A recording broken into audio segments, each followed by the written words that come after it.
नमस्कार किसान भाइयों, मैं मोहित कुमार सुमन जो आज आप लोगों को फिर से मूंग की खेती से अवगत कराने के लिए आया हुआ हूं। जैसा कि आप लोग देख रहे हो, ये लगभग 5 बीघा एरिया के अंदर किसान ने मूंग की फसल लगाई हुई है। तो आइए हम सबसे पहले इससे संबंधित चर्चा करेंगे कि मूंग की बुआई करने से पहले और बाद में किन किन चीज़ों को मद्देनज़र रखते हुए हमें उसकी ध्यान रखना आवश्यक होता है। तो सबसे पहले बात करते हैं किसी भी फसल का सही प्रोसेस अच्छे उत्पादन के लिए लेने के लिए हमें उन्नत किस्म का चयन करना ज़रूरी है। देन उसके बाद में जैसे जैसे हम बुआई कर देते हैं, बुआई करने के बाद फसल जर्मिनेशन होकर बाहर आती है और लगभग 15 से 20 दिन का जो अंतराल होता है उसमें हर फसल वाइज अलग अलग प्रोसेस देखने को मिलता है।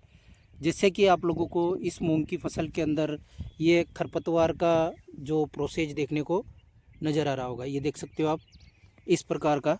तो इसको भी नियंत्रण करना बेहद ज़रूरी है, क्योंकि क्या है कि हमारे जो किसान लोग मूंग की खेती लगाते हैं वो उनकी फसल में 50% नुकसान उनका खरपतवार की वजह से भी देखने को मिलता है। क्योंकि अगर खरपतवार रहेगा तो फसल की जो डोज होगी वो 50% खरपतवार में डाइवर्ट हो जाती है।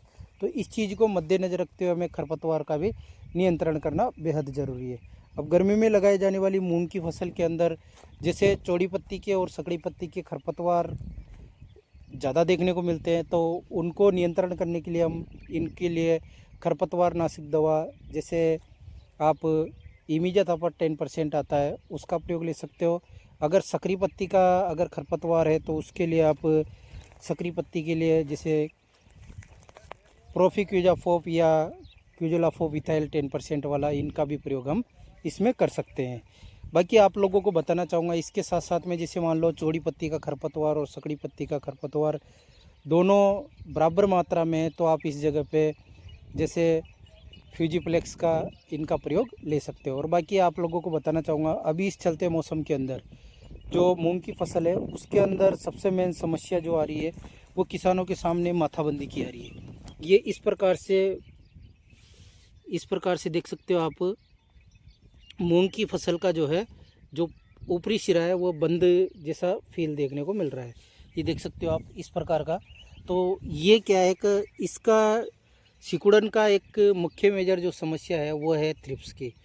वाइट फ्लाई जो सफ़ेद मच्छर होता है उसका प्रभाव है, और कुछ कुछ जगह पे जाले वाली इल्ली का भी प्रभाव देखने को मिलता है, जिससे पत्तियों का सिकुड़ना और पत्तियों में जाले जैसी आकृति होना, ये सब चीज़ें इस पे निर्भर करती है। तो इनका नियंत्रण करना बेहद ज़रूरी है। और कई जगह किसान भाइयों की जैसे मान लो ये अभी किसान ने जो है जो गेहूँ की फसल काटने के बाद इसकी बुआई की है, और कई जगह लोग जो है सरसों की बुआई के बाद में इसका बुआई करते हैं।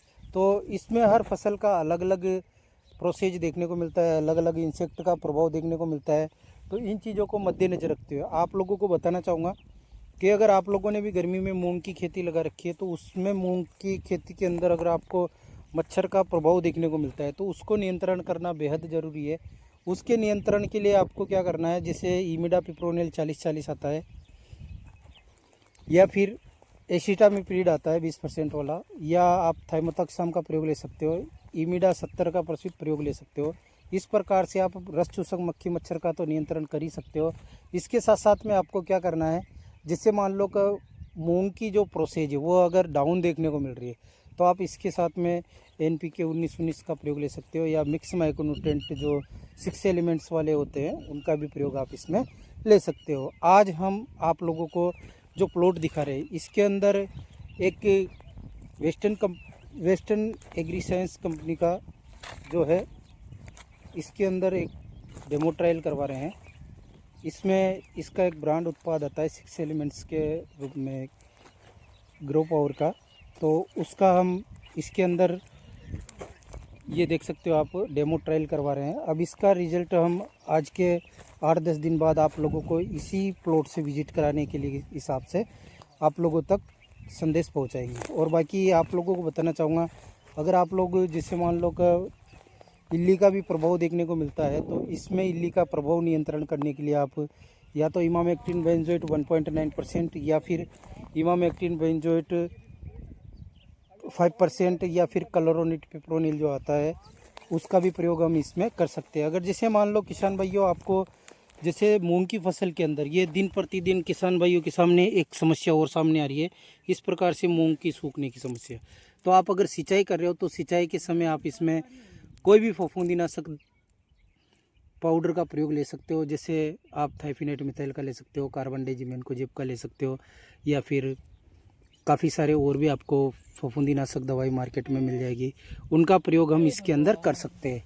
जिससे क्या है कि इसके अंदर जो सूखने की समस्या है, या फिर हम कॉपर का भी प्रयोग इसके अंदर कर सकते हैं, जो कॉपर सल्फेट आता है उसका भी। तो इस वजह से भी हम अपनी फसल को सूखने से, ख़राब होने से बचाए रख सकते हैं। और बाकी अच्छे प्रोसेज के लिए समय समय पर इसका ध्यान रखें, और उसके ध्यान के साथ साथ में आपको इसमें जो फोलियर स्प्रे निकालना है उसका भी बिल्कुल ध्यान रखिए। आप लोगों को मैंने मूंग की फसल से संबंधित और भी वीडियो अपडेट की हुई है अपने यूट्यूब चैनल पर, तो वहाँ जाकर देख सकते हो। बाकी आज आप लोगों को ये जो मूंग की फसल देखने को मिल रही है, ये लगभग 15 से 20 दिन के अंतराल की हो चुकी है। तो धन्यवाद किसान भाइयों। मैं आज आप लोगों को ये फिर से प्लॉट विजिट करने आया हुआ था, तो आशा करता हूँ आप लोगों को मेरे द्वारा मूंग की फसल के अंदर बताई हुई जानकारी पसंद आई होगी, तो अपने मिलने वाले किसान मित्रों तक शेयर करिएगा। धन्यवाद साहब। जय जवान जय किसान।